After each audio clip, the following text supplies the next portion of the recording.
Ma'am எல்லாருக்குமே இந்த கல்யாண வாழ்க்கை அப்படின்னும் போது கஷ்டமா இருக்கும்ல, உங்களுக்கு எப்படி இருக்கு? சூப்பரா போயிட்டு இருக்கு. ஆக்சுவலி நிறைய பேர் நினைக்கிறாங்க மேரேஜ் லைஃப்ன்றது ரொம்ப டஃப்பா இருக்கும்னு. ஆக்சுவலி ரொம்ப நல்லா போயிட்டு இருக்கு. ஓகே, உங்களுக்கு எப்படி ஆரம்பிச்சது உங்க உங்க லவ் லைஃப் வந்து எப்படி ஆரம்பிச்சது, அது எப்படி நீங்க மேரேஜ் எடுத்துட்டு போனீங்க? ஆக்சுவலி என்னோட நேபர் வந்துட்டு இவங்களோட அத்தை, ஸோ அவங்க போய் என்னை பற்றி சொல்லி அவங்களுக்கு பிடிச்சி அப்படிதான் ஸ்டார்ட் ஆனது. ஜஸ்ட் ஒரு ஃபோன் கால் மூலியமா தான் ஸ்டார்ட் ஆனது. அது ஸ்டில் போயிட்டு இருக்கு 15 இயர்ஸா. 15 இயர்ஸா? ஓகே. சண்டை வந்ததில்ல? இல்லை, ரொம்ப வந்திருக்கு சண்டைலாம், ரொம்ப வந்திருக்கு. யார் விட்டு கொடுத்து போவீங்க? டிபெண்ட்ஸ் ஆன் யார் தப்பு பண்ணியிருக்காங்க. இப்போ நான் தப்பு பண்ணியிருந்தேன்னா நான் வந்துட்டு சாரி கேட்பேன். அவங்க தப்பு பண்ணியிருந்தா அவங்க சாரி கேட்பாங்க. இந்த கிஃப்ட் எல்லாம் பண்ணியிருக்காரா? அந்த மறக்க முடியாத கிஃப்ட் அப்படின்னு ஒன்று இருக்குல்ல, இத்தனை வருஷத்துல ஏதாவது கிஃப்ட் பண்ணியிருக்காரா? நிறைய கிஃப்ட் பண்ணியிருக்காங்க. ஏதாவது மெமரபிளா ஒன்று இருக்கும்ல?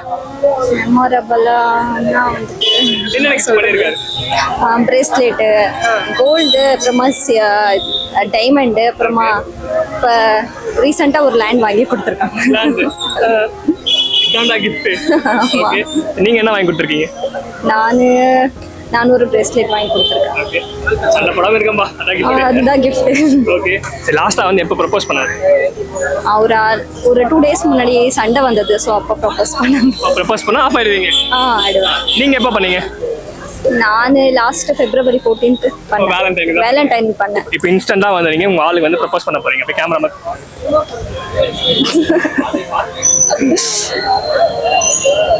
Baby I love you. சிரிச்சிட்டாரு, அவ்வளவுதானா? அவ்வளவுதான். ஆஃப் ஆயிட்டாரு. ஓகே.